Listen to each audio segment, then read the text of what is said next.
नवनवीन कीर्तन सोहळ्याचा आनंद घ्या आणि सबस्क्राइब करा गावरान तडका।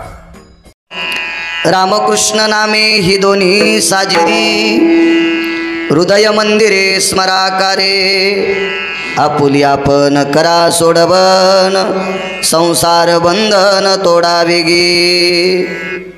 प्रस्तुत प्राप्त प्रसंग निवडलेला अभंग विश्वमान्य विश्वभूषण विश्वाधिकार विश्वप्रिय ज्ञानियांचे राजे योग्यांची माऊली समाधिधन अलंकापूर निवासी माऊली महावैष्णव ज्ञानोबराय नामपर प्रकरण पटून देणारा प्राप्त प्रसंगी निवडलेला अभंग विठाला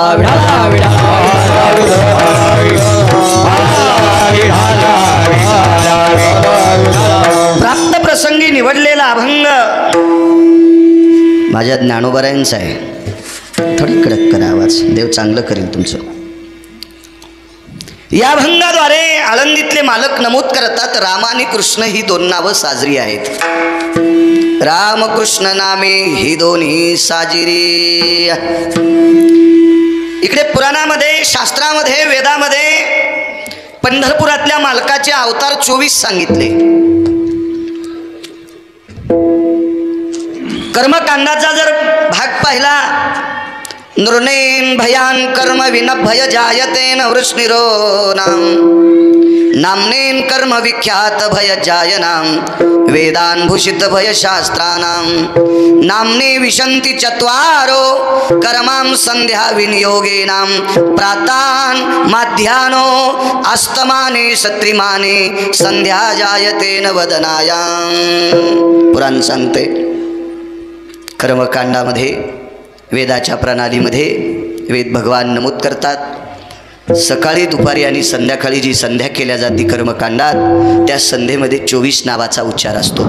केशवाय नमः, माधवाय नमः, अच्युताय नमः, संकर्षणाय नमः, नितविक्रमाय नमः।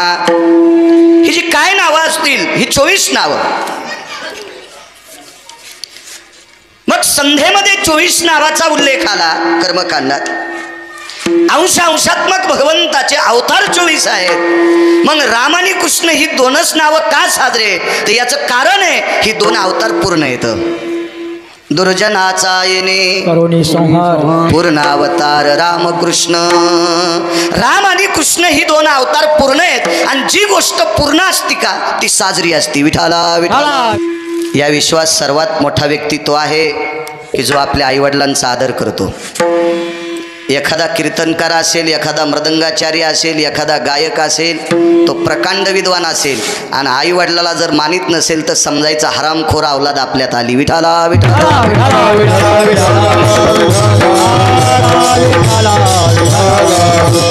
कारण मध्वाचार्यांचा संवाद आहे। भास्कराचार्यांनी 3 श्लोक लिहिले, लोमशांनी 48 श्लोक लिहिले, बकदालभ्यांनी 3 श्लोक लिहिले, पवनांनी 27 श्लोक लिहिले। असे 1,0832 श्लोक आई वडिलांसाठी पुराणात शास्त्रात वेदात नमूद आहेत। 1,28,000 श्लोक फक्त दादा आई वडिलांसाठी शास्त्रात पुराणात वेदात नमूद झालेत। त्याच्या मतितार्थाची एक कीळ सांगतो।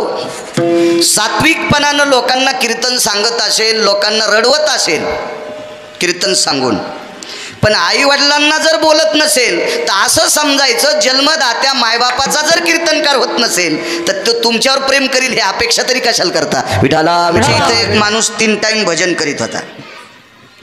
मी त्याच्या मातील पण गेलो नाही। जेवढे माझ्या ऐकिण्यातले होते त्या सावडायला पण जाऊ दिलं नाही त्याच्या। आमच्या इथला होता, तुम्हाला काय करायचं त्याच्यावर जाऊ नका म्हणलं त्याच्या। त्यांनी 27 वर्ष मायबापाचं तोंड पाहिलं नाही आणि ब्रह्मानंदी पाठ होती, नाट पाठ होते, एवढा मोठा अभ्यासू माणूस, पण मायबापाला बोलत नव्हता। देवतले मालक त्या हरामखोराला मानित नाहीत। एक सांगू का तुम्हाला, आईवडिलांची सेवा करण्याचा अधिकार किती मोठा आहे ते गिरगावकराला या बारीकशा तोंडानं सांगता येतं काय?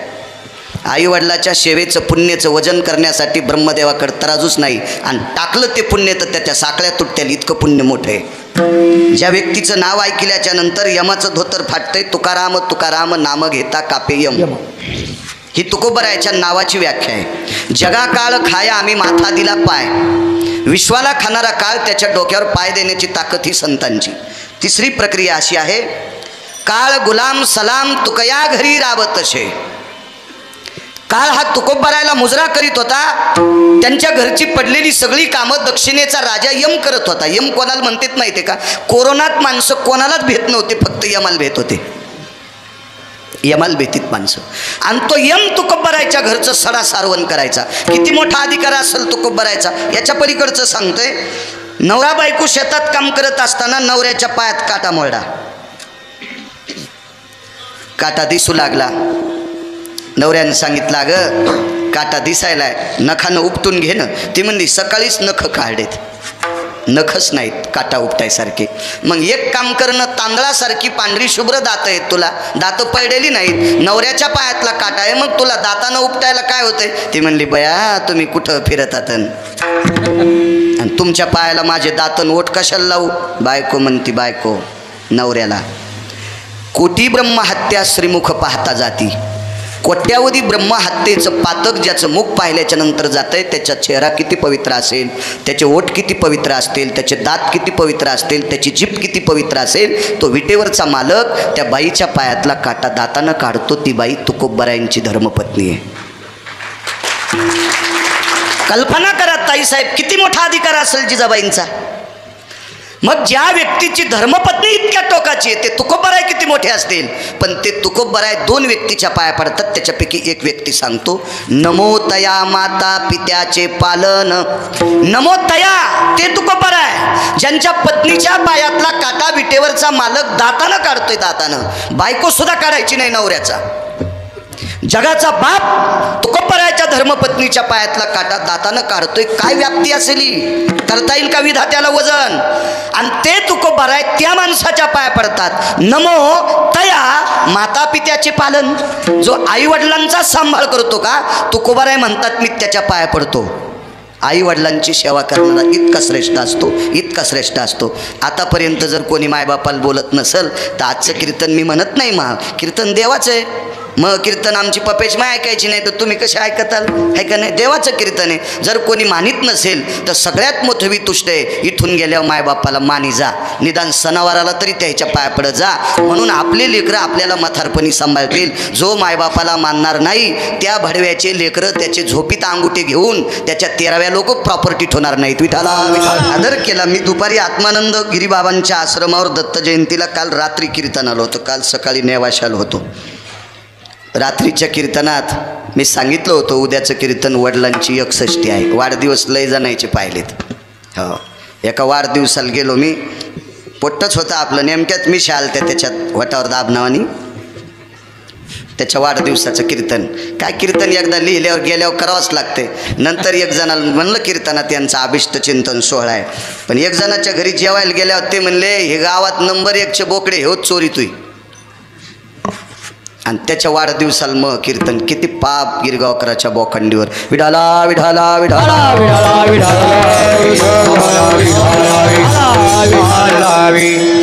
तात्यांना त्यांच्या अभिष्ट चिंतन सोहळ्यांच्या कोटी कोटी शुभेच्छा. माझ्या अष्टादश मालकांनी एक वारकऱ्यांना जगाच्या मालकाकडे मागणी केली, अकल्पाविष्य व्हावे तया कुळा, माझिया सकळा हरीच्या दासा.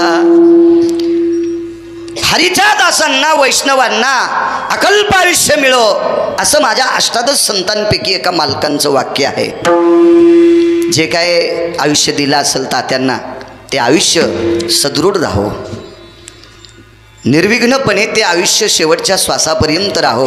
आतापर्यंत जशी वारकरी संप्रदायाची सेवा करीत आले तशीच उरलेल्या आयुष्यात तात्यांना धर्माची, वारकरी संप्रदायाची सेवा घडो, ही विटेवरच्या मालकाच्या चरणी प्रार्थना.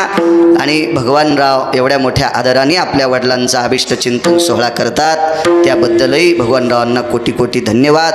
उपस्थित पंचक्रोशीतून या परिसरातून आलेली तुम्ही सर्व श्रोते जनार्दन, राजकीय क्षेत्रातले असताल, शैक्षणिक क्षेत्रातले असताल, वैद्यकीय वैद्यकीय क्षेत्रातले असतात, व्यापार क्षेत्रातले असतात, आध्यात्मिक क्षेत्रातले असतात, नवे नवे माझा शेतकरी राजा असेल, तुम्ही सर्व क्षेत्रातून आलेल्या विष्ट मित्र सज्जन सखी सोयरी धायरी या सर्वांच्या चरणी वक्ता या नात्यानं आणि तुम्ही श्रोता या सत्तेवर आरूढ आहात म्हणून तुमच्या चरणी गिरगावकरांचा नाक घासून प्रणाम. विठाला विठाला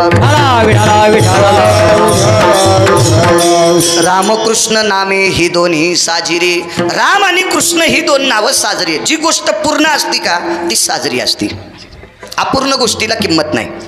अंशात्मक घेतलेली बाकीचे अवतार आहेत, याच्याकरता त्यांना पूर्णत्व नाही.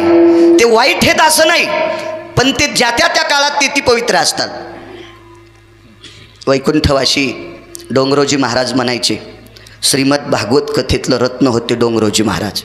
फार विद्वान, फार विद्वान. थोडासा करा आवाज, एकदा केल्यावर तिथं बोट जाऊ देऊ नका पुन्हा. डोंगरोजी महाराज श्रीमद भागवत कथेतले एवढे प्रकांड विद्वान होते, एवढे प्रकांड विद्वान. ते म्हणे एकदा त्यांचा अध्याय काढला, ग्रंथाचं दर्शन घेतलं आणि भगवंताचं स्मरण केलं की ते भागवत सुख सांगतात राजा परीक्षिते असं म्हणायचे की 5 तासाच्या नंतर ते डोळे उघडायचे. म्हणे त्यांना घाम जर आला तर प्रत्यक्ष सरस्वती माता त्यांचा घाम पुसायची. एवढी अधिकारी डोंगरोजी महाराज होते, एवढे अधिकारी संप्रदायातले. आणि त्यांनी सांगितलं राधाकृष्ण भजन हे द्वापार युगामध्ये पोषक होतं. राधाकृष्ण या भजनामुळं पंढरपुरातली मालकीन आपल्या मालकाला सोडून, वैकुंठातली मालकीन आपल्या मालकाला सोडून जम्बूद्वीपात आली. राधाकृष्ण भजन आता वाईट आहे असं म्हणायचं नाही. आताही त्या भजनाचा प्रभाव आहे, आताही त्याची फलश्रुती आहे. पण द्वापार युगामध्ये राधाकृष्ण या भजनाची फलश्रुती अनन्यसाधारण महत्त्व होतं, अनन्यसाधारण महत्त्व त्या काळात. मग आईसाहेब खाली आल्याच्या नंतर नारदासारख्या महात्म्यांनी सांगितलं, भगवान तुम्ही मोठी माणसं आहात आणि मोठ्या माणसांनी 2 पावलं वापस आलं पाहिजे. नाही म्हणे तिला काय कमी केलं, तिला रुसून जायची काय गरज होती. ऐका ना म्हणे प्रभू, अख्खं जग तुमचं नाव घेतंय ना, अख्खं विश्व तुमच्या पाया पडतंय ना, तुमच्या नावाचा टाहो चालतो ना, मग थोडंसं 2 पावलं खाली यायला काय हरकत आहे, चला खाली. भगवान खाली आले आणि रुक्मिणी आईसाहेबांचं सांत्वन केलं. लक्ष रुक्मिणी आता काळजी करू नकोस, आता मी काय राधेकडे जाणार नाही, काही काळजी करू नकोस. तुम्ही जरी नाही गेले तर लोक तर तुमचं नावापुढं तिचंच नाव लावतात ना, किंवा तिच्या नावापुढं तुमचं नाव लावतात ना, राधाकृष्ण. भगवान म्हणले आता कलियुगामध्ये त्या नावाला वाईट म्हणतील असं नाही, पण प्रभाव वेगळ्या नावाचा असेल, विठोबा रखुमाई.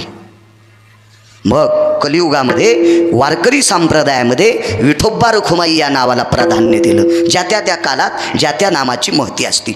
मग माऊली महावैष्णव ज्ञानोबाराय प्रकांड विद्वान.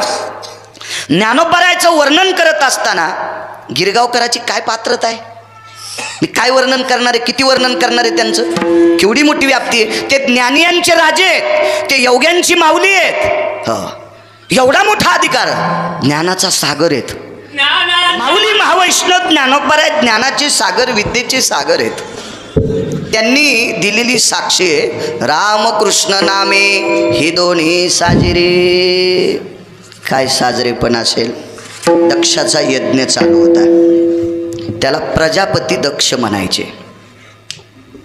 त्याचं खरं नाव होतं दक्ष, पण त्याला नाव पडलं, पदवी दिली प्रजापती. दक्ष म्हणजे सावध, प्रजेचं पालन करणारा सात्विक सदाचारी राजा दक्ष. पण त्याला जरासं गंडल आलं अहंकाराचं. आणि हे जे गंडलं येतात का, हे माणसाला नीट बसू देत नाही. कोणाला सत्तेचं गंडल असतं, कोणाला पैशाचं गंडल असतं, कोणाला अभ्यासाचं गंडल असतं, कोणाला वाटते मल्ले लोक मानतात याचं गंडल असतंय. असे नाना प्रकारची गंडलं ही बेजार करत असतात माणसाला. योग असा आला, त्या यज्ञामध्ये वितंडवाद झाला. फार मोठा यज्ञ होता.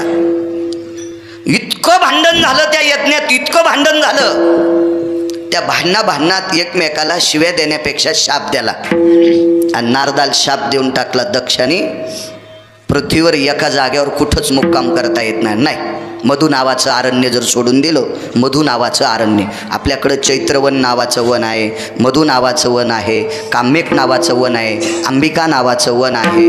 नद्या 349 आहेत भारतात.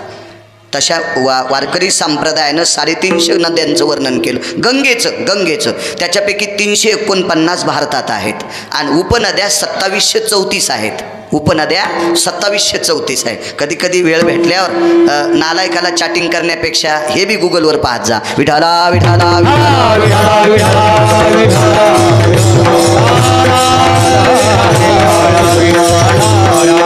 आणि मग त्या मधु नावाच्या अरण्यात फक्त नारदाला थांबता येतो. तो कुठं थांबता येत नाही. वैकुंठात गेले, आईसाहेब जेवायला वाढायच्या, जेवण झालं, हात कोरडा होईपर्यंत नारदाचे पाय चलत होते. थांबताच येत नव्हतं नारदाला. रामकृष्ण नामे हिरोनी साजिरी. का साजरे पण याच्यातलं कारण सांगतोय. आणि मग नारद असे चलतच राहायचे. एके दिवशी नारदानं विचार केला, मृत्यू लोकामध्ये याची त्याची चेष्टा करणारी, भजन करणारी पण सुखरूप राहिलेत, याचं त्याचं हिचकिनारे पण सुखरूप राहिलेत. मी तर कोणाची निंदा करीत नाही, कोणाची चेष्टा करत नाही. मी 6व्या क्रमांकाचा संन्यासी आहे. एवढं भजन करूनही मला कुठं मुक्काम करता येत नाही. काय माझ्या डोक्यावर हे पाप पडलं असावा, माझा शाप का संपत नसावा. मग ब्रह्मदेवानं आमंत्रित केलं, भगवान विष्णू परमात्म्याला आमंत्रित केलं, प्रत्यक्ष भगवान शिवजीला आमंत्रित केलं आणि नारदानी आपली ती मीटिंग लावली. देवाला सांगितलं, देवा अख्खं आयुष्य भजनात गेले, शर्टत नाही म्हणजे खिशाचा संबंध नाही, गुंठाभर जमीन नावात नाही, कुठं आश्रम नाही, 1 रुपया 5 पैसे जवळ नाहीत, फक्त भजन करतो. गळ्यात विनान, हातात चिपळी आहे, गळ्यात माळा येतात, अंगाला गोपीचंद लावतोय, बाकी दुसरं काय माझी संपत्ती आहे आणि तरी मला मुक्काम करता येत नाही. तिने देवाने सांगितलं, रोग आमच्या हातातला नाही. तुम्हाला जो शाप लागलाय का, हा शाप दुरुस्त करणं आमच्या हातातली ताकद नाही, आमच्याच्याने हो रोग नीट होत नाही. नारदाला एक महाराज भेटले. नारद काय सामान्य महाराज असतील का?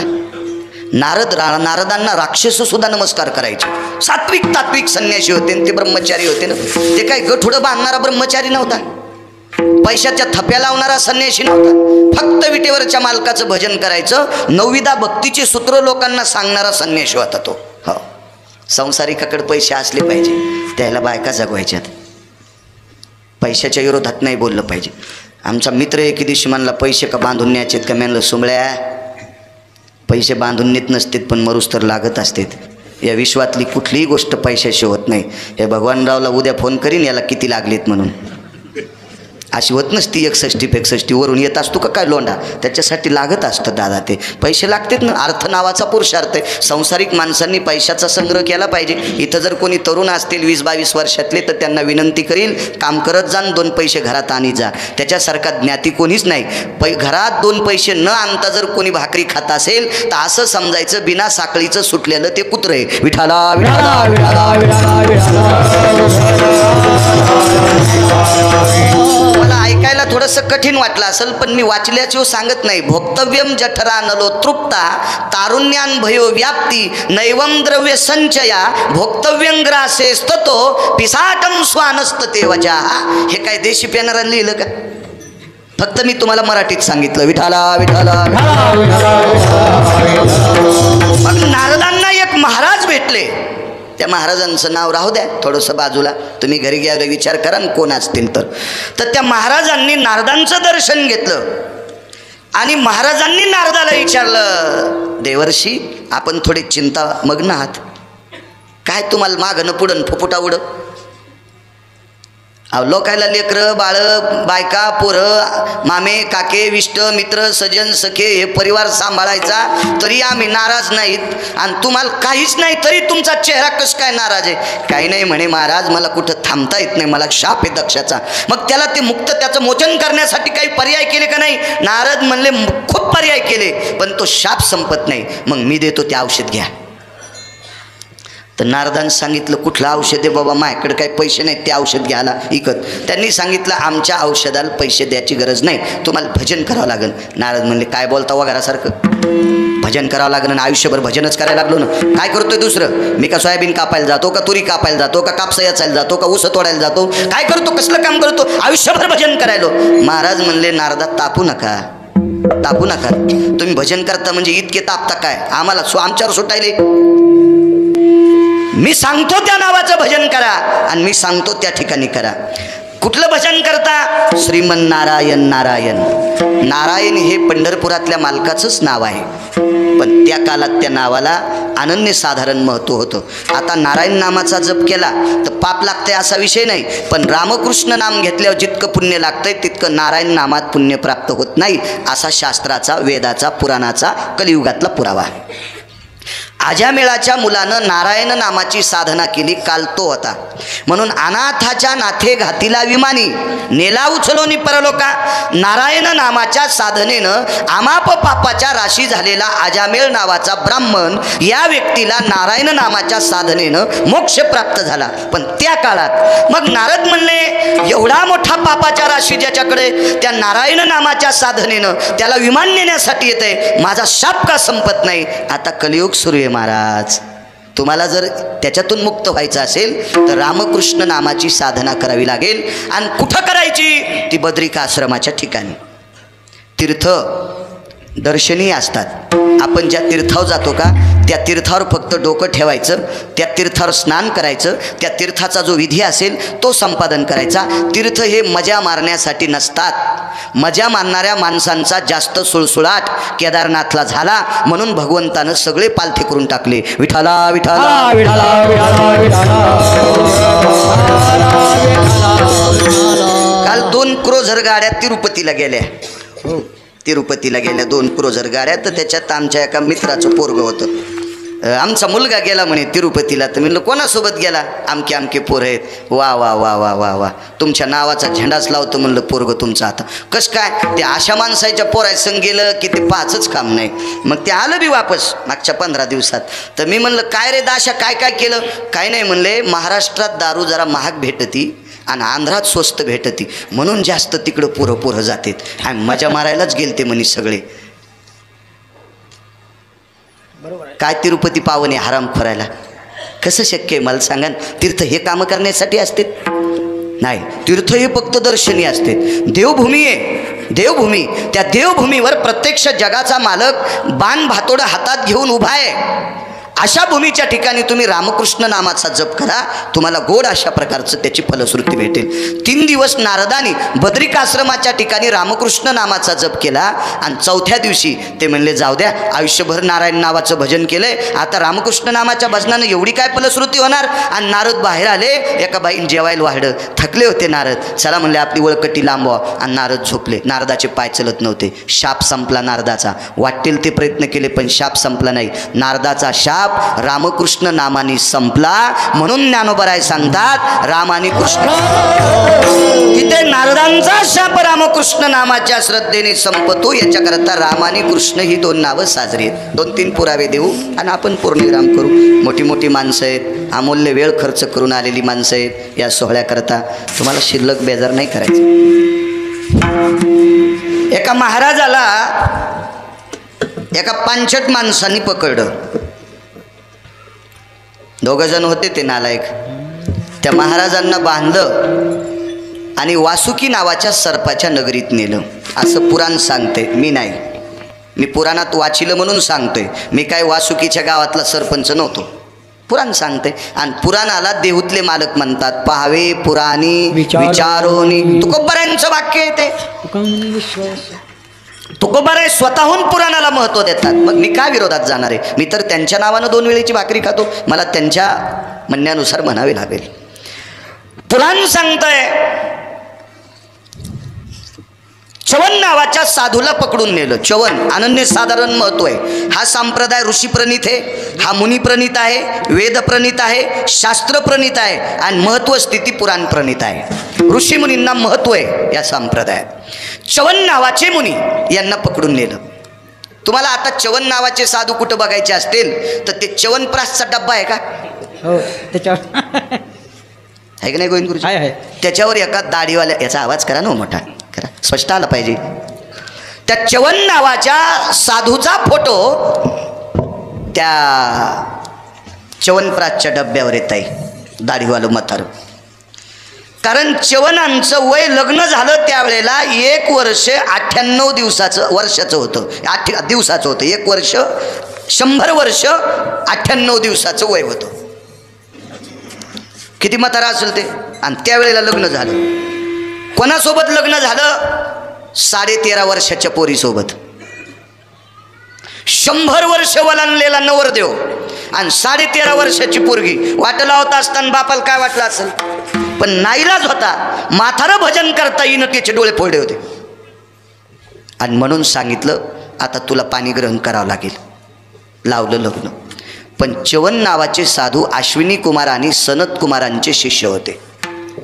सनत कुमार अश्विनी कुमार धावत आले आणि अश्विनी कुमारांनी 52 वनस्पती एकत्रित केल्या आणि 100 वलांडलेल्या म्हाताऱ्याला त्याचं चाटण दिलं. चाटण म्हणजे प्राशन दिलं. ते पटकन 19 वर्षाचं झालं म्हातारं. मी 2.25 क्विंटल च्यवनप्राश खाल्ला, पण काही गुडघा आहे ना मग अजून, म्हणून बसून कीर्तन. आता ते च्यवनप्राश तयार करणारेच खावा का काय वाटायले. विठाला विठाला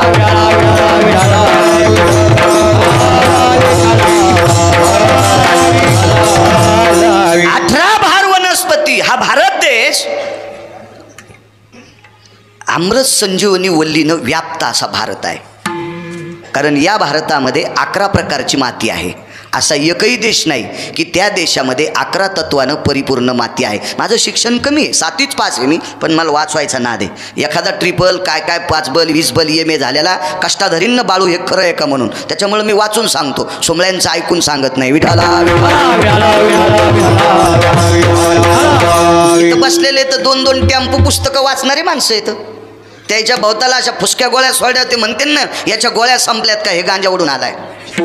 वाचून सांगतोय. 11 तत्वानं परिपूर्ण माती फक्त भारत देशात आहे. असा एकच देश आहे त्या देशात 4 प्रकारची माती आहे, बाकी 2-1 2-1 11 प्रकारची माती फक्त भारतात. म्हणून या देशातल्या ज्या वनस्पती आहेत का अत्यंत नाविन्यपूर्ण आहेत. फक्त त्या आपल्याला प्रारब्धानं सापडत नाहीत, आपला त्या योग्यतेचा अभ्यास नाही याच्याकरता आपल्याला त्या सापडत नाहीत.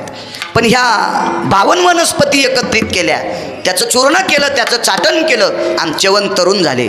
3 वनस्पती एकत्रित केल्या, च्यवनांना डोळे आले आणि त्या च्यवनांना वासुकी नावाच्या सर्पाच्या नगरीमध्ये बंदिस्त केलं. तिथे बंदिस्त केल्यावरती म्हातारं भजन करू लागलं. बसा विशालराव. विठाला विठाला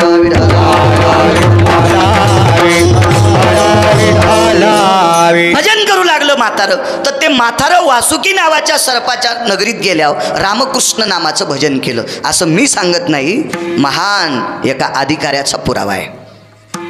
दुर्वास नावाच्या साधूनं तो पुरावा दिला. नामने राम त्वयं कृष्णा यत्पायने स्थितेषो च्यवनंच भयप्याप्ती आनन पुटे रसना भयो नामने राम यद्वैपायनत कृष्ण. हा पुरावा दुर्वास नावाच्या साधूचा आहे. भगत जा चरित्र मोठ्या लोकांचे. दुर्वासांनी सांगितलं रामकृष्ण नामाचं चिंतन च्यवनांनी केल्याच्या नंतर 3ऱ्या दिवशी सकाळी वासुकी नावाच्या सापानी राजा बळीला निरोप केला. बळी हा राक्षसांचा राजा होता आणि सांगितलं राजाधिराज बली महाराज, तुमच्या 2 राक्षसांनी एक महाराज पकडलेत आणि आमच्या इथं आणून ठेवलेत. तर बळीला वाटलं त्या महाराजानं काही चुकीचं काम केलं का. तर च्यवनांनी सांगितलं तसं चुकीचं काम करणारे महाराज नाहीत. ते बिडी वडीत नाहीत, ते तंबाखू खात नाहीत, ते सिगरेट वडीत नाहीत, ते बाकीचं काहीच करीत नाहीत ना. ते सात्विक महाराज येतं.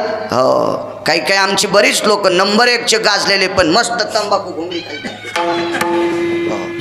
खाली अशी सगळा गर्दा काढायचा आणि घोंगडी खाली टाकायचा. वल्लभाचार्यांचा संवाद आहे. भजन करणारा, मृदंग वाजिणारा आणि कीर्तन करणारा तंबाखू खात असेल, भक्षंती गौमासम समास्तते वच. वल्लभाचार्य सांगतात गिरगावचा बाळू नाही. विठाला विठाला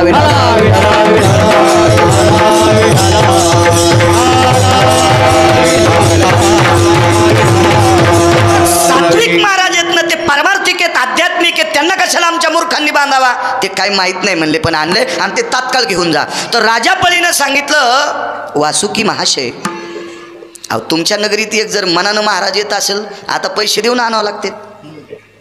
आणि तुमच्याकडे जर बिना पैशाचा येत असेल तर तुम्हाला किती त्याचा आदर असा. म्हणले बिना पैशाचा आलाय पण आमची वाट लावली. महाराज सात्विक आहे, पाकिट न घेता आला आबा, आणि वाट कशी काय लावली तुमची. कारण त्यानं केलेल्या भजनामुळं आमच्या 450 जातीचं विषच संपलं. 450 सर्पाच्या जाती त्या महाराजाच्या भावताल बसल्या होत्या का, ते निर्विष झाले. निर्विष हे सर्प चीनमधल्या लोकांना खायला येतं. ज्याचं विष संपलं का ते एकाही सापाचं विष राहिलं नाही. तर राजा बळीनं सांगितलं, बरं झालं ना रे, तुम्हाला विष आहे म्हणून लोक तुम्हाला भेट होते, हानीत होते, आता विष संपल्यावर लोक भेटणार नाहीत ना. तर राजा वासुकीनं सांगितलं सरपंच राजानं, नाही नाही नाही नाही, आमच्याकडे विष आहे म्हणूनच आम्हाला भेटीत लोक, आमचं विष संपल्यावर आम्हाला आसूड करते बैल हाणायला, माणसं बैलायला आसूड करते हाणायला, घोड्याचा चाबूक सर्पाचाच करते म्हणले, हे तुमचं महाराज घेऊन जा. दृष्टांत संपला. च्यवनांनी रसातळामध्ये हटकेश्वर नावाची देवता भगवान शिवशंकराचं अधिष्ठाने, त्याच्या बाजूला काही अंतरावर वासुकीची नगरी आहे आणि वासुकीच्या नगरीत च्यवन नावाच्या मुनीनं रामकृष्ण नामाची साधना केली तर सापाचं विष संपते. ही रामकृष्ण नामात ताकद आहे. म्हणून ज्ञानोबराय म्हणतात रामकृष्ण हा मंत्र सर्व मंत्रांचा राजा आहे, सर्व मंत्रांचा राजा. रामकृष्ण या मंत्रामध्ये वेदाचं सार आहे, रामकृष्ण या मंत्रात पुराणाचं सार आहे, रामकृष्ण हा मंत्र शास्त्राचा सार ताई साहेब. एकदा बादशाह अकबर बादशाह पुष्पवाटिकेत फिरू लागले आणि फुलं हे ऋतूप्रमाणे उमलतात. कोण्याही ऋतूत कोणतंही झाड उमलत नाही. असा 1.5 ऋतू आहे, दीड ऋतूमध्ये ब्रह्मकमळ उमलतंय. एरवी ब्रह्मकमळाला तुम्ही गावरान तुपण दूध घातलं तरी ते उमलत नाही आणि ते सुद्धा रात्रीच उमलतंय, दिवसा उमलत नाही. कमळापैकी अशी एकच जाते ब्रह्मकमळाची, ती रात्री उमलते आणि सगळी कमळ दिवसा उमलतात, वरी तोंड करून उमलतात. ब्रह्मकमळ रात्री उमलते आणि खाली तोंड करून उमलते. ऋतूला तो काल लावलेल्या ज्या त्या काळात ज्या त्या गोष्टी येत असतात. मग त्या पुष्पवाटिकेत फिरत असताना सहज अकबर बादशाने एक फुल तोडलं. कर्मनोगती, ते फुल इतकं सुगंधी होतं की त्या फुलाचा सुगंध घेतल्याच्या नंतर बादशाह त्याला असं प्रसन्न वाटलं. त्या राजाला, मोठा राजा होता, श्रीमंत राजा आहे, बलशाली राजा आहे, वैभवशाली राजा आहे. हो. आणि लागलीच सगळ्या प्रधान मंत्री, सुमंत्री, महामंत्री, प्यादा, गुमास्ता, आयस, भव, संघ, कला, विश्व, पार्श्वय, कंक, विभूषिता, मध्यन, मध्यसार, हे सगळी जी पदं असतात ना, कंक म्हणजे राजाकडे हिसाब करणारा. आपल्याकडे त्याला चार्टर्ड अकाउंटंट म्हणतात वाटते, इंग्रजी येत नाही पण ऐकून काही पाठ झाले. कंक म्हणजे हिशोबनीस. राजा विराटाच्या घरी धर्मराजा कंक होते. तशी सगळ्या लोकांची सभा घेतली बादशाने आणि सांगितलं, जिथं जिथं मोकळी जागा आहे तिथं तिथं फुलं लावा. जमिनीत फुलं, मसनवाट्यात फुलं, मंदिराच्या पटांगणात फुलं, मशिदीच्या पटांगणात फुलं, अंगणात फुलं, कुठंच जागा रिकामी ठेवू नका. आणि नेमके बिरबल 2-3 दिवस सुट्टीवर गेलते.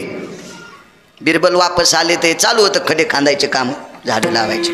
खडे खांदीत राहतात माणसं, पण झाडं काही लागणत. झाडं लय लोक लावायलेत पण लागच नत. का लागणत माहिती आहे का? झाडाला पण राग आला. ज्यानं खडा खाणला त्याचा फोटोच काढीनत नाही. खरं आहे, ज्यानं खडा खाणला का त्याचा फोटो नाही. एसी मधून गाडीतून उतरल्यानं फक्त झाड धरायचं. ज्यानं झाड धरलंय त्याला माहीतच नाही बेश्रमाचं आहे का कशाचं आहे, पण त्याचा फोटो कॅमेरावाले मचा दुपारा इजा चमकाल्या दुपारा. म्हणून झाड म्हणलं ज्याच्या 9 छिद्रातून घाम निघलाय त्याचा फोटो नाही काढा. आणि ज्याला काहीच माहीत नाही झाड कशाचं आहे, मला लावलंय, त्याचा हात मला लागला, मला वाचायचंच नाही. तुम्ही याला बी टाळ्या वाजवायले मग विठाला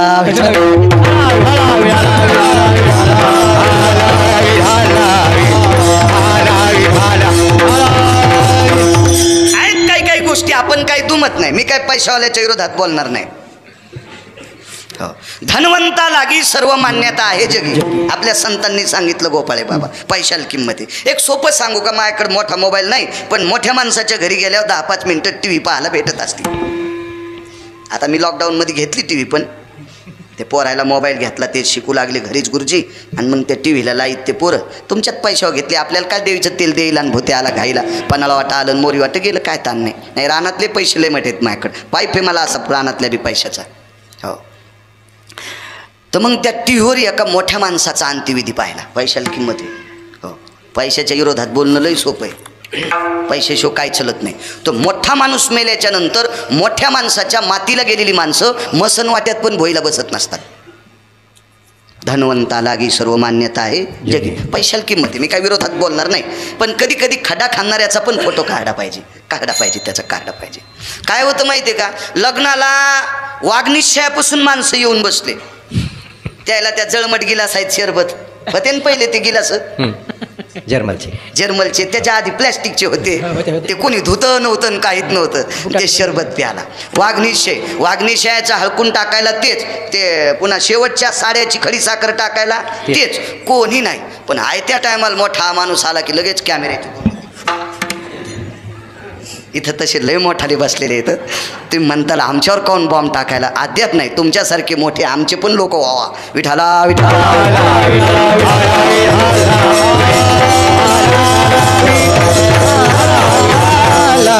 प्रणाली जाऊ द्या, त्याच्यावरून काय करायचं नाही. असो, एका चांगलं फुल लावलं नाकाला, त्यानं ते फरमान काढलं, आदेश सोडला.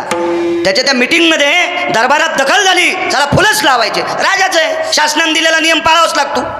चला म्हणले लाव फुलं. बिरबल आले तर म्हणले अरे क्या चल रहा है, बोले कशा करताय. ते सगळे हिंदीच बोलत होते ना, ते बोले सरकारने सांगितलं, आता मला हिंदी येत नाही, हां आपल्यात भाषेत बोलायचं कशाला.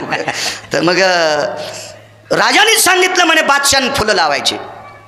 तर बिरबल म्हणले अरे तुम्हाला डोके आहेत का, आमच्या डोक्याला काहीच की तू म्हणे राजाने सांगितलं, आमचं काय चलत रे, आम्ही आपलं नळी आहेत, राखेलच्या कॅनला लावली तरी राखेल, पेट्रोलच्या कॅनला लावलं तर पेट्रोल, धुवून तुपाच्या कॅनला लावली तरी तिच्यातून, नळीचं काम बाहेर फेकणं आम्ही नौकर आहेत म्हणे, आमचं काय चालतंय, आणि तुला सांगितलं नाही करावं लागायचं का. अरे म्हणे पण राजाला सांगावं ना, हे कुठं बी फुलं लावणं जरा उचित नाही म्हणून. काय बोलतो म्हणे, फुलं मस्जिदीत लागतात आणि फुलं मंदिरात लागतात आणि फुलाच्या विरोधात काय बोलायला. अरे नालायका होत, मसन वाट्यात जर फुलत लावले तर माणसं कुठं जाळायची, कब्रस्तानात फुलत लावले तर माणसं कुठं पुरायचीत, आणि रानात जर सगळीच फुलं लावले तर गहू ज्वारी कुठं पेरायची, काय फुलं खाता येत असतात का चुरगाळून. हे आम्हाला सांगू नको म्हणले, राजाला सांग. आम्हाला सांगून काय होतंय म्हणले, बायकून भाकर दिली नाही बैलाचे कान आणायला, पप्याच्या माईनं भाकर दिली नाही बैलाचे कान. बैल म्हणले अरे आमचे तुटूस तर बी आणलेस तरी तुला भाकर भेटत नाही, तू पप्याच्या माईलाच म्हण सक्रातीला एकदाने आणतो, ती तुला भाकर टायमाला देते. उगं दुसऱ्याला पडून काय फायदा आहे, तू जा म्हणे राजाकडं. बिरबल हुशार होते, चतुर होते, सात्विक होते, आणि मला असं वाटतंय राजकारणातल्या लोकांकडे असे एक अर्धे बिरबल चतुर ठुले पाहिजे, फुटके दूरनं उचलून फेकून देत जा, भाताचा खराबा आणि पोळी कोरडीत होते, वरण संपून जातं. फुटके लिकीच दूरनं असतात ना, हे राजकारणात मोठं होणाऱ्या माणसाला घातक ठरत असते. राग आला तरी ते दूरनं फेकून देत जा, तरच मोठाले होता. विठाला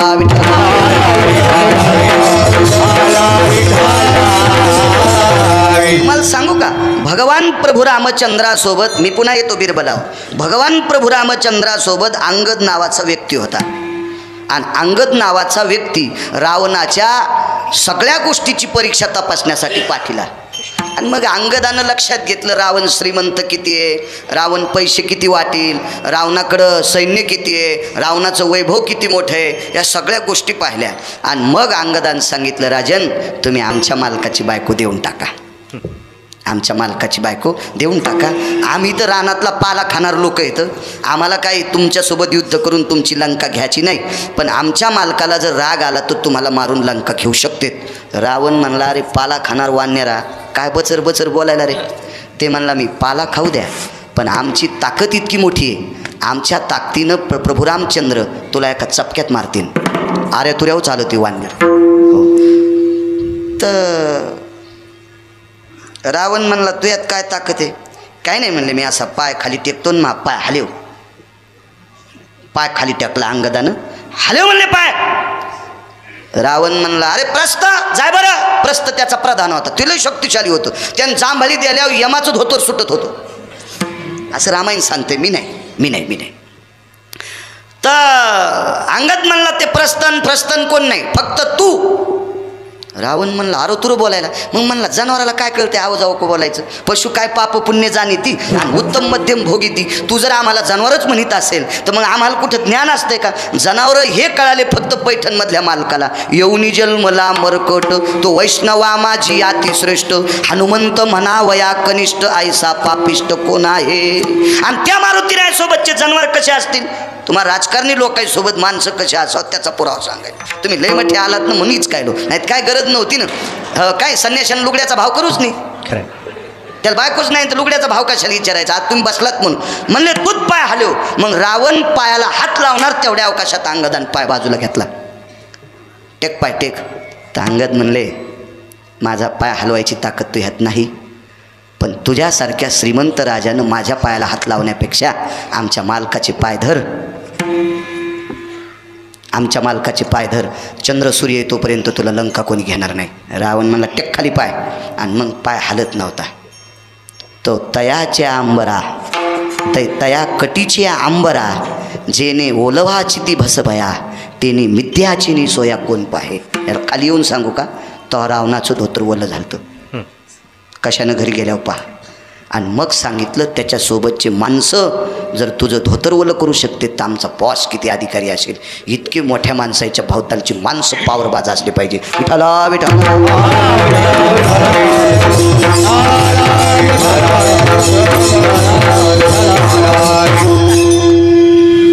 बिरबल गेले आणि बादशाला सांगितलं सरकार काय रे सगळ्या ठिकाणी फुलं लावायचे काही शोभतंय का तुम्हाला? ते कडक बोलत होतं.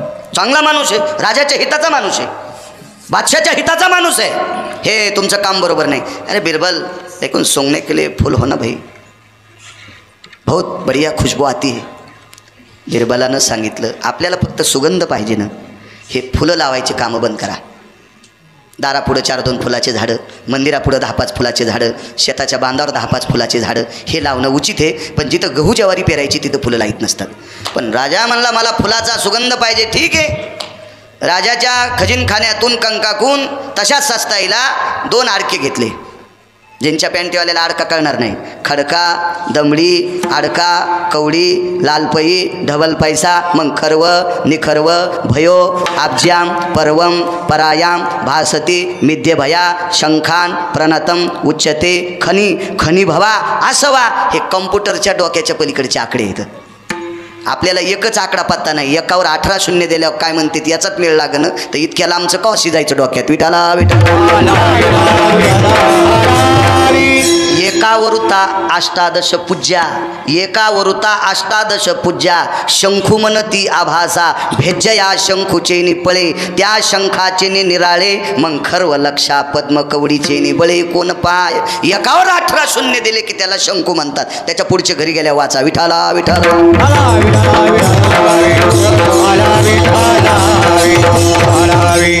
त्यावेळेला जरा परिस्थिती बिकट झाली. वडील 90ला गेले म्हणून शाळाचा जरा कुटवाडा पडला, नाही तर मी एका चपक्यात कलेक्टर झालो असतो.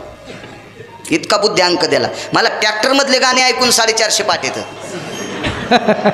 शिव्या शिमग्याच्या 250 पाठ आहेत. इतक्या देतो. फोडणी पण एखाद्या बाईला तितकी देता येणार नाही. इतक्या शिव्या 250 पाठ आहेत. पण देत नाही. पाठ झाल्या लोकांच्या ऐकू ऐकू गाणे. पाठ हे ट्रॅक्टरवाले जरा येड्यावानीच करते. त्याला कळत नाही हो. 15-15, 13-13, 14-14 फूट ऊसात शेतकरी बिना चपलाचा बोटाचा फिरतो आणि त्याची ट्रॉली पालथी करायची. एखाद्या नैसर्गिक आपत्तीनं पंक्चर झाली असेल, काही तुटाफुटी झाली असेल, ट्रॉली पालथी झाली असेल ती होऊ द्या. पण जाणून बुजून गाण्याच्या नादात जर गोपाळेबुवा ट्रॅक्टरचा ड्रायव्हर ट्रॉली पालथी करीत असेल तर त्याच्या 42 पिढ्या तो ट्रॅक्टरच्या ड्रायव्हर होतील त्याच्या कुळात. पण शेतकरी राजाचा ऊस जर व्यवस्थित ट्रॅक्टरचा ड्रायव्हर कारखान्यात नेत असेल ना तर त्याच्या 3ऱ्या पिढीला त्याच्या कुळात तहसीलदार जन्माला येईल. वा आशीर्वाद आहे. माणसानं कधीच पाप कोणाचा टळटळाट नाही घेतला पाहिजे. आशीर्वाद घेतला पाहिजे गोविंद गुरुजी कोणाचा बी. टळटळ अहो शापाला मोचन आहे. नारदाचा शाप मोचन झाला. पण टळटळाट संपतच नाही. टळटळाट एका लावरं चित्र ससे धरणाऱ्या बाईचा प्रभू रामचंद्राला लागला. लावरं चित्र ससे रानडुकर दादा धरणाऱ्या बाईचा टळटळाट शाप नाही प्रभू रामचंद्राला लागला. तिचं पोरग मारलो प्रभू रामचंद्रान 7व्या अवतारात. तिने सांगितलं शाप द्यायची माझी पात्रता नाही, पण मला जितकं दुःख झालंय ना तिच्या हृदयातून टळटळाट लागला. म्हणून 7व्या अवतारात एका बाईचं पोरग प्रभू रामचंद्राने मारलं. 8व्या अवतारात 11 वर्ष 53 दिवस पंढरपुरातल्या मालकाला जिनं जन्म दिलाय तिच्यापाशी थांबता आलं नाही. यशोदेकडे जावं लागलं. मग जगाच्या बापाला पंढरपुरातल्या मालकाला जर दुसऱ्याचा टळटळाट भोगावा लागतोय तर तुम्ही आम्ही कोण्या झाडाची पाल आहेत. शाप नाही घेतला पाहिजे, टळटळाट नाही घेतला पाहिजे कोणाचा. असो पैसे घेतले खजिनदाराकून. रामकृष्ण नामात किती ताकद आहे. आणि एक अत्तर तेलाची बाटली आणली आणि विशालजी त्याच्यातला एक थेंब बादशाच्या हातावर टाकला. एकच थेंब. आणि बिरबलानं सांगितलं आगे पिछे हात करू ऐसा. असं मागं पुढं केलं. आणि सुंगलो बोले ग्रामदेवता. ग्रामदेवता म्हणजे नाक. नाकाला हात लाव. ये बिरबल इंशाअल्लाह ला इलाहा इल्लल्लाह इंशाअल्लाह बिस्मिल्लाह रहमिल्लाह क्या खुशबू है रे. अरे सब फूलों की खुशबू ये बूंद में आ रही है. तर बिरबलानं सांगितलं सरकार सगळ्या फुलाचा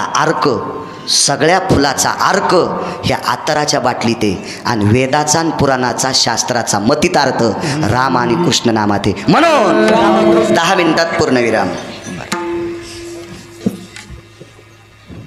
वानरांनी समुद्रावर सेतू बांधला तो रामनामाच्या प्रतापाने. तुकोबरायच्या उकोक्तीनुसार सांगायचं झालं तर तुका म्हणे नळा सागरी तारी येल्या शिळा. नळ नावाच्या वानरावर आणि नीळ नावाच्या वानरावर ब्रह्मांडाच्या मालकाची कृपा झाली. ती कृपा झाली मारुतीरायांची. मारुतीराय प्रभास क्षत्रावर स्नान करायचे आणि प्रभास क्षत्रावर स्नान केलं की भक्तीचे तरंग त्या सागरावर असे तरंगायचे. पण सागर हा अहंकारानं मातलेला समुद्र होता म्हणून भक्ती त्याला डोक्यावर घ्यायची लायकी नाही आणि भक्तीला जर पायाखाली ठेवावा तर भक्ती श्रेष्ठ आहे म्हणून ती भक्ती सागर नुसता वाहवतच होता. आणि खाली प्रभास क्षत्राच्या खाली वानर स्नान करायचे. मारुतीरायाचं स्नान आटपलं की प्रभास क्षत्राच्या खाली नळ आणि नीळ नावाच्या वानरानं पाण्यात उडी टाकायची आणि स्नान करून पाण्याच्या बाहेर येत असताना मारुतीरायाचे सुटलेले भक्तीचे तरंग नळाच्या डोक्यावर पडायचे. म्हणून नळानं पाण्यात दगड टाकला की तरंगत होता. 1200 किलोमीटरचा सेतू बांधला. रामनामाची ताकद समुद्री तारिले पाषाण हे महिमान नामाचे. म्हणून रामकृष्ण नामे हे दोन्ही साजिरी रामनामातली इतकी मोठी ताकद आहे. चला एके दिवशी मंदोदरी नावाच्या धर्मशील पुण्यशील पावन या देशातल्या पवित्र स्त्रीनं, मी नेहमी सांगत असतो या भारत देशात सर्वात मोठं जडवड रत्न काय असेल तर या देशाची स्त्री आहे. या देशाची स्त्री आहे. कारण या देशातले सर्व जर अधिकारी लोकांची यादी काढली, या देशातल्या सर्व महामानवांची यादी काढली, या देशातल्या वारकरी संप्रदायातल्या दिग्गज संतांची यादी काढली, या देशातल्या राजकीय क्षेत्रातल्या दिग्गज लोकांची यादी काढली, या देशातल्या शेतीनिष्ठातल्या दिग्गज लोकांची यादी काढली, या देशातल्या व्यापार क्षेत्रातल्या दिग्गज लोकांची जर यादी काढली, वैद्यकीय क्षेत्रातल्या दिग्गज लोकांची यादी काढली तर हे सगळे दिग्गज याच देशातल्या स्त्रीच्या पोटी जन्माला आलेत. म्हणून या देशातलं सर्वात मोठं चळवळ रत्न काय असेल तर या देशाची स्त्री आहे. रावणाची धर्मपत्नी, रावणाला तशा 80,000 बायका होत्या असं पुराण सांगते. 80 सहस्र सुंदरा कामिनी. माझी मुख्य राणी मंदोदरी. मंदोदरी अत्यंत सात्विक आणि सदाचारी पुण्यशील स्त्री होती. हिच्या सौंदर्याची जर व्याख्या सांगायची झाली तर मी पंढरपुरातल्या मालकाच्या नावानं भजन करून भाकरी खातो. पण पंढरपुरातल्या मालकिनीपेक्षा 124 पटीनं रावणाची पत्नी सुंदर होती. पंढरपुरातल्या रुक्मिणी आईसाहेबांपेक्षा गुरुजी सर्वात सुंदर रावणाची पत्नी होती. तिच्या सौंदर्यपणाची व्याख्या सांगत असताना भद्राश्व नावाच्या कृतीमध्ये 18 श्लोकाची वर्णी आली तर त्याच्यातलं कारण सांगतो. आपल्या सर्व बायका सुंदर दिसण्यासाठी दागिने घालतात. माणसं सुद्धा वैभवाचा एक पुरुषार्थ, अंगठ्या असतील, लॉकेट असेल, ब्रासलेट असेल, हे सगळं काही पुरुषार्थाचं एक टोक म्हणून घालतात. पण रावणाची पत्नी सौंदर्यासाठी दागिने घालीतच नव्हती. दागिने अलंकारे मंडितो ततः यती दशग्रिया भारी असतं तेवच ममम स्वीकारे हवानांचेच ततः. अलंकार तिला विनंती करायचे की आमचा स्वीकार कर. कारण अलंकारातला घाणपणा जाळायची ताकद मंदोदरीच्या त्वचेत होती. अलंकारातला घाणपणा जाळायची, सोन्यातला शुद्ध करण्याची ताकद मंदोदरीच्या त्वचेत होती. इतकी सुंदर बायको असताना सुद्धा रावणानं सीतेला हरण करणं हा रावणाचं नालायकपणाचा कळस होता. पण त्याने एके ठिकाणी सांगितलं, मी सकळ कुळ उद्धारार्था सीता चोरून आणली. मला कुळाचा उद्धार करायचा होता. मला एकट्याला रामानं मारला असतं, मी एकटा उद्धार झाला असतो. पण बऱ्याच राक्षसांचा उद्धार करायचा होता. हे कसं असतं माहिती आहे का? याला चोंभळ्या गप्पा म्हणतात. ह्याला चोंभळ्या गप्पा म्हणतात. एक माणूस खाली पडला, पडल्याबरोबर कपडे झड लागलं का? काहीच नाही लागलं. घरी गेल्या बायकून म्हणला भोयलोन लाव. भोयलन कळायचं नाही शिकलेल्या माणसाला. पांढरी माती मीठ एकत्रित शिजून लिंबाचे 2-3 थेंब पिळायचे आणि ते भोयलोन लावल्याच्या नंतर खरचटलेलं नीट होतं. हे जुन्या काळातला मलम होता, जुन्या काळातला. आता मलमाची संख्या लय मोठी झाली, पैशाचा कहर झाला म्हणून मलमांची संख्या वाढली. कोणत्या गोष्टीचा कहर झाला की ती संख्या वाढत असते, हा नियम आहे त्याच्या गोष्टीचा. असो, पण ते लोक काय देखता म्हणलं नाही नाही काहीच लागलं नाही, काहीच नाही. घरी गेल्यावर पप्याच माईल म्हणला झेंडूबामनं शेक बरं. हे सोमळ्या गप्पा झाल्या. लागलं होतं ना त्याला. रावणानं चूकच केली, पण ती मोठाली माणसं अशी चुका झाकून नेत असते. रावण मोठा होता, त्याच्या गावाला काय त्याचं वैभव जाऊ द्या, असू द्या. जिथं तुकोबारायने दखल घेतली, तुका म्हणे ज्याची संपदा एवढी एवढं. मंदोदरी सात्विक, चतुर, नाविन्यपूर्ण अशी पत्नी होती. मला असं वाटतं संसारिक माणसाला 6 गोष्टी प्रारब्धान भेटतात. त्याच्यापैकी सगळ्यात मोठं प्रारब्ध गोड त्याचं आहे ज्याची बायको पुण्यशील आहे, ज्याची पत्नी सात्विक आहे, ज्याची पत्नी सदाचारी आहे. देहूतल्या मालकाने एक दखल घेतली. कर्कसे संग राजा नलाला, वा गोविंद गुरुजी, राजा नलाला दमयंती नावाची पत्नी इतकी सात्विकी भेटली. पंढरपुरातल्या मालकिनीनं एका ठिकाणी 9, एका ठिकाणी 4, एका ठिकाणी 6 चुका विटेवरच्या मालकासोबत पंढरपुरातल्या मालकिनीनं केल्या असं पुराण सांगते. गिरगावचा बाळ्या नाही. पण नलाच्या पत्नीनं दमयंतीनं एकही केली नाही. ही नशीब घेऊन आलेला नल. दुसरी गोष्ट सांगतो, कर्णाला उर्शाली नावाची पत्नी या भारतात ती भेटली. वंगदेशाचा राजा कर्ण चर्मनवती नावाच्या गंगेच्या तीरावर ज्याचं लग्न झालं. मंगलाष्टकात देवबापा चर्मनवती नावाच्या गंगेचा उल्लेख येतो. चर्मनवती वेदे शिप्रा वेत्र महासुर नदी ख्याता गया गंडकी. आता मंगलाष्टक म्हणू देण्यात ब्राह्मणाला. आणि मधले म्हणायलेत गोपाळे बुवा तर तिसरेच ताई ग बाई ग सकाराम तात्याची गंगी तुका तात्याचा नाऱ्या. आणि मंगलाष्टक म्हणणारा इतका रडा मेलो तू काऊन इवळायला. नवरी नवरदेवा संघ जाताना रडण तू काऊन रडायला सुमळ्या. तू मुकाट्यान 2000 घेऊन घरी जाय. लोकायला नुकती खाऊ दी असं नको. चुकीची गोष्ट आहे. या परमार्थाच्या स्टेजवर जो कोणी बाट्या बोल करील त्याच्या घराला कुपाटी लागल. माझं वाक्य नाही, मी मोठ्या माणसांचं वाक्य ऐकून सांगतो. माझी काय लायकी, माझं 40-41 वर्ष आहे. माझी काय पात्रता इतकं कडक बोलायची. मोठ्यांचं वाक्य सांगतोय. वैकुंठवासी माधव महाराज मगर म्हणायचे, वारकरी संप्रदायात बेदखल माणसाला बोलून जो कोणी पैसे देईल का त्या पैसे देणाऱ्याच्या घराला सुद्धा कुपाटी लागल. वैकुंठवासी मगर म्हणायचे.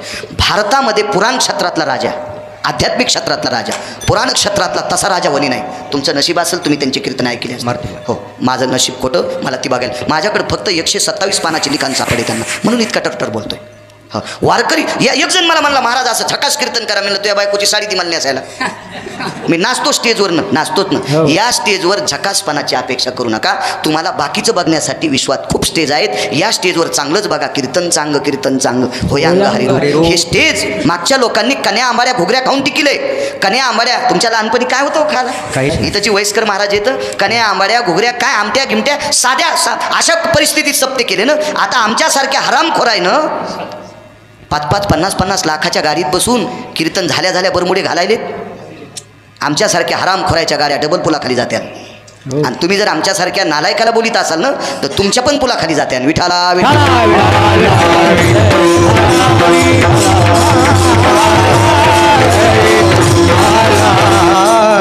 वंग देशाचा राजा कर्ण दमयंती त्याला वृषाली नावाची पत्नी सापडली. ताईसाहेब जीवनभर खापर छानचूक नावाच्या कपड्यात ठेवलं जीवनभर.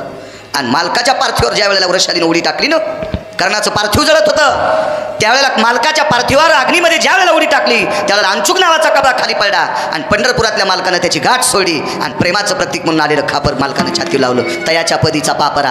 आळंदीतल्या मालकांचं वाक्य, जगाच्या मालकाला एका साधूनं लात मारली होती छातीवर. तयाच्या पदीचा पापरा. आणि ते पाय पंढरपुरातला मालक अजूनही त्या पायाचा शिक्का छातीवर वापरतो. आणि कर्णातला दिलेलं ते खापर जगाच्या मालकानं छातीवर मारलं, त्याचा शिक्का अजूनही त्या मालकाच्या छातीवर आहे. याचं कारण आहे या देशातली पवित्र स्त्री कर्णाला सापडली होती. इतकी तात्विक. परवाला एका ठिकाणी कीर्तनाला गेलो. तिथं बरीच लोक होती, बरीच लोके. आदरणीय भांगे अण्णा होते ज्यांच्या घरी एका पिक्चरची शूटिंग झाली, ते पण होते. पुन्हा RSSचे ज्यांना महाराष्ट्रातलं 4थं पद आहे ते सुद्धा होते. अंबिका विद्यालयाचे चेअरमन होते. अशी बरीच काही लोकं होती. आणि तिथं एक जिल्हा ताब्यात असलेला एक माणूस होता, अधिकारी जिल्ह्याचा. बाजूला घेतलं. मी आईचं आणि मायबापाचं सांगितलं होतं कीर्तनात. तर त्यांच्या डोळ्याच्या कडा ओल्या झाल्या. म्हणले महाराज 92 एकर जमीन आहे माझ्याकडे. माझे आईवडील ती जमीन मोठ्या निष्ठेनं करतात. 72च्या दुष्काळात आंबाड्या मिलू बरबडे झाडेचे पिळे खाऊन त्यांनी 92 एकर जमीन टिकवली. मला शिकवलं, मला कलेक्टर केलं. नाव सांगत नाही फक्त त्यांचं. मला कलेक्टर केलं. पण मी 7 दिवस समाजाची सेवा करतो आणि 8व्या दिवशी गावाकडे जातो आईवडिलाच्या दर्शनाला. पण ज्या दिवशी मी रविवारी गावाकडे गेलो त्या दिवशी बायको मला एकही शब्द बोलत नाही. कारण 7 दिवस लोकांसाठी देता, 8वा दिवस मायबापासाठी देता. आमच्यासाठी तुमचं काय आहे? काय आमच्यासाठी काय आहे? म्हणून तुमच्या पाया पडतोय. नवरा जर मायबापाला बोलत असेल तर इस्त्यात कापूर नका टाकी जाऊ, तुमच्या झोपीत भितड अंगावर पडेल. तुम्ही एक लक्षात ठेवा. तुमचा नवरा कलेक्टर असेल, राजकारणात मोठा असेल, वैद्यकीय क्षेत्रात मोठा असेल, व्यापारिक क्षेत्रात मोठा असेल, पारमार्थिक क्षेत्रात मोठा असेल, तुम्ही त्याच्या मायबापाला किंमत द्या. कारण त्या माईच्या पोटी जन्माला आलाय म्हणून द्वारका तुला नवरा भेटलाय. हो खरं आहे. इतकं तर मान्य करावंच लागेल ना. खरं आहे. द्वारका, मंजुळा, कस्तुरा काय नाव असतील ते त्यांच्यामुळं, म्हणून किंमत देत जा, किंमत देत जा त्याला. आणि जर नवऱ्याला मायबापाला तुम्ही जर बोलू देत नसाल, नवऱ्याला जर तुमच्या सासू सासऱ्याला तुम्ही बोलू देत नसाल, तर लिहून घ्या गिरगावच्या बाळूचं. तुमचे पोरं जर तुमच्या अंगावर झोपीत नाही राखेलच्या कॅनी टाकल्या तर मला गिरगावकर म्हणू नका. बस.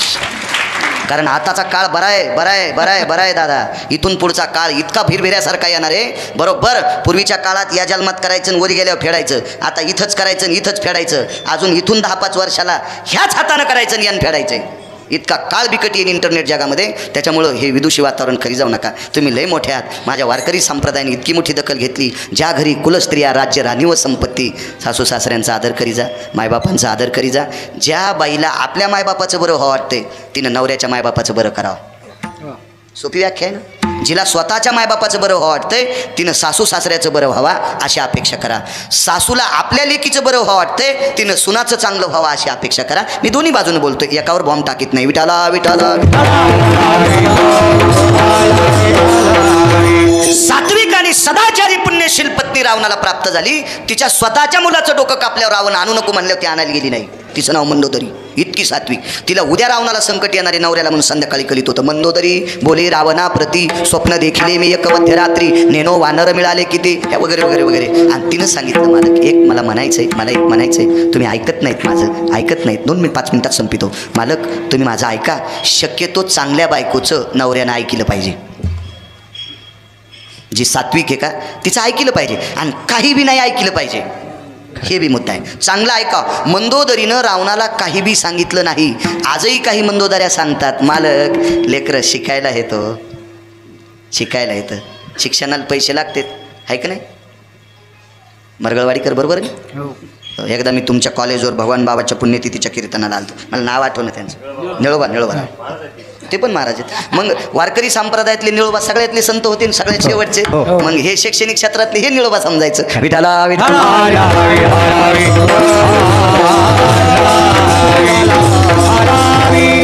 शिक्षणाला पैसे लागतात. लय मंडोदऱ्या सांगतात बबी लग्नाला आली मालक जरा ऐका ना, पेत जा पण जरा हिशोबात पेत जा. तुम्हाला नादच ना प्याचा तर बुट हरपाय पुरतं पेत जाऊ नका. तुम्ही बुट पण हरपून आले मालक, असं येडेवानी करी जाऊ नका ना. मालक तुमच्या तोंडाचा चिवडा घरी आल्यावर मी पुसला.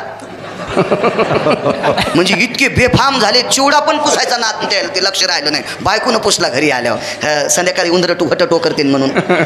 ते बिचारी मायबापाचं नाव करण्यासाठी लय हलकटायला सांभाळायला काय बाया. हो काही काही इतके हरामखोर आहेत, पण मायबापाचं नाव करण्यासाठी काही बायका त्याला सांभाळायला लागल्या. आता जरा हे जरा हिशोबात राहा.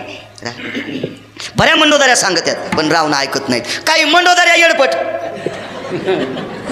आमच्या इथले एक जण शुक्रवारी बाजाराला गेलं आणि कव्हाच पित नाही आणि नादानं एक जण सोबते. आमची इथं 2 बंदुक्यान पिस्तोल्या बैल होते. तर बंदुक्या नावाच्या बैलाला चराट खाचा नाद होता. तर बंदुक्या नावाच्या बैलानं कासरा तोडला आणि सकता त्याची मका खाल्ली. सकता ते आमच्या इथला इतका दाढ होता, त्यानं ज्यानं ते मला शिव्या दिल्या. मी दृष्टांतापुरत्या सांगायलो. मी चराटे खाणार बैल कशी घेईन. पण सकता ते मला बोलल्यामुळे मी गड्याला सांगितलं अरे ते बैल सांभाळणं. आता गडी बैल बांधितो. आता त्यानं त्या कासऱ्याला शेण लावलं तरी बैल ऐकत न बंदुक्या. चराट खाऊत लागला. असा ठोकला का नाही बंदुक्या गड्यानं. मग पिस्तोल्या म्हणला कसे खपके खाल्लेस, लय मका खातो का लोकाची. तर बंदुक्या लय चटगळ होता. त्यानं दुसऱ्या दिवशी पिस्तोल्याचा कासरा खाल्ला आणि मग त्याचा खाल्ला आणि पिस्तोल्या बी मका खाल्ल्याला. तसे बरेच बैल दुसऱ्या बैलाला सोबती करतात आणि बरेच चराट न खाणारे बैल चराट खाणाऱ्याच्या नादी लागतात. असं नालायक बैलाच्या नादी लागत जाऊ नका तुम्ही. हो आमच्या इथलं एक जण याला गेलं मंठ्याच्या बाजाराला आणि कधी पेत नाही पिऊन आलं. आणि चतुरी आली आमच्या इथं. त्याच्या बायकोचं नाव चतुरी होती. मागच्या महिन्यात मेली ती. मी जिथे सांगत नाही. हो ना आपल्या धोत्राला इस्तू लावायची एखादी बाई. मेली ती चतुरी मागच्या महिन्यात. तिच्या 13वील कीर्तन मॅच केलं. मग ती आली. महाराज घरीच आहेत का. म्हणलं हो. आज बरीच तुम्हाला झोप येते. म्हणलं काऊन नाही याची. तुम्हाला नारळाशिवाय झोपाच येत नाहीत. मोहीच कायली. हो आणि आमच्या इथं मिरच्या मागायला आली. म्हणलं तूच पाय ना चतुरे. असं म्हणलो नाही, भावकीची होती ना. हो देठाच्या मिरच्या आहेत का म्हणजे हिरव्या. म्हणलं घरच्या पोराच्या मायला म्हणलं ती बापा आपल्याला तरी दुसऱ्यानं द्यालेल्या आहेत, आपण कुठे विकत आणले ती. द्यायला आमच्या इथे इतक्या इतक्या अशा मिरच्या. ती लगेच म्हणली माय भाज्याचं पीठ हे का हो. घरच्याला म्हणलं ती बाबा 8 हाकचं पीठ. ते बाया कशाचे देतात आमच्या घरच्यानं मोजून दिलं ते का असं खूप सुन का नाही आमच्यावर घेतल्यावर लय तुमची खसखस पिकायली नाही का. तुमच्या बायका लय तुकाराम महाराजाच्या चुलत्या आहेत का. हा तुमचे चेहरे पाहिल्या कळत आहे तुम्हाला किती बॉचकारी त्यात. आपल्यावर घेतलं की असे ओके खसखस खसखसच पिकत यायची नाही का. इतक्या एडपट आहेत का आमच्या बायका. असं उधळून पीठ दिलं तर मी म्हणलं चतुरा काकू अचानक भज्याचं पीठ आणि हिरव्या मिरच्या. बाप्पा बाळू ते कवाच पित नाही तर त्याला प्याचा नादच नाही ना बाळू. पण ते भाऊसाहेबाच्या नादी लागून आज जरशी पिऊन आले तर त्याचं तोंड कसनुसं पडन. म्हणलं जरसं भाज्याचा घाणा काढून द्यावा. अरे मी आणलं चतुरे ते खाल्ला कडी गव्हाची पट्टी इकीन न तू असे भजे खाऊ घातल्या त्याला घासल्याटात भजे तळून खाऊ घाल. अशा काय मंदोदऱ्या बी येडपट आहेत न. काय मंदोदरी साथी. तिनं सांगितलं मालक ज्याच्या नावानं दगडं टाकल्याच्या नंतर तरंगत येत त्याच्या नावात इतकी ताकद आहे शेवटचा पुरावा म्हणून त्याची पत्नी देऊन टाका. रावण म्हणला रामाच्या नावात ताकद आहे माझ्या नावात काय कमी आहे का. तसंच बिनतोंड धुतल्याचं समुद्रावर गेलं आणि दगड उचल टाक पाण्यात. ताईसाहेब दगड उचल टाक पाण्यात दगड उचल टाक पाण्यात. रावणानं 14 योजनाचा सेतू बांधला. पुराणात पुरावा नाही पण एका अधिकारी व्यक्तीचं वाक्य सांगतोय. तुम्ही पुन्हा नंतर म्हणताल गिरगावकराच्या गोळ्या संपल्या का नाही हे मनानं सांगायला अद्याप नाही. 14 योजनाचा सेतू बांधला. घरी आला स्नानगीन आटपलं संध्या वगैरे सगळी झाली. मंडळीला रथात घेतलं आणि सेतू असा खडसून दाखिला. बायका गाडगं घेतात न का अशा खडशित्यात तसा सेतू दाखिला. हे मी बांधलाय. याला सिमेंट लोखंड अद्याप नाही. खालून पिलर बिलकुल नाही. जे पाय खांदायला JCB नाही. शासनाचं बजेट कवडीचं नाही. रोजदार मजूर कोणीच नाही. कोणी बांधला मी बांधला. कसा बांधला दगड उचलीत होतो पाण्यात टाकीत होतं दगड तरंगत होता. पण मंदोदरी काही खुश झाली नाही. शहाण्या बायका खोट्या वाक्याला खुश होत नसतात त्या बायका शहाण्या असतात. खोट्या वाक्याला खुश होत नाहीत त्या बायका शहाण्या असतात. रावण म्हणला रामानं 18 पद्म वानरन 72 कोटी रिसन 56 कोटी गोलांगुळ घेऊन 100 योजनाचा सेतू बांधला. मी एकट्यानं 14 गुणिले 12 किती किलोमीटर झाला. बर छान छान छान सुजया पक्क सांग. हो इतक्या योजनाचा सेतू बांधला आणि रामानं इतकी लोक बांधून 1200 किलोमीटरचा बांधलाय. मी एकट्याने इतका बांधलाय ना. तुला मग मोठेपण नाही का. ती म्हणली मोठेपण आहे मालक फक्त एकच सांगा तुम्हाला माझ्या हृदयाची शपथ आहे मी जर तुमची काटेकोरपणानं सेवा केली असेल तर निष्ठावंत बायकोची शपथ आहे. सांगा तुम्ही दगड टाकताना काय म्हणत होतात. मंदोदरी कवड लावून मग हातून ती म्हणली मी आधीच कडी लावलेली कवड लावायचं काम नाही फक्त सांगा. ते म्हणला दगड हातात घेत होतो आणि दगडाला एकच म्हणायचो तुला रामाची शपथी बुडशीन तर पाय. डोळे भरून आले मंदोदरीचे. मालक तुमचं आणि त्याचं भांडण किती आहे. म्हणले ब्रह्मदेवाला तराजूत मस्ता येणार नाही. बायकोने ना साधी गोष्ट आहे इतकं कट्टर भांडण. मग विरोधक रामाचं नाव घेतल्याच्या नंतर तुमच्या हातानं दगड विरोधकाच्या हातानं तरते इतकी त्याच्या नामात ताकद आहे. म्हणून रामकृष्ण नामे ही दोन्ही साजिरी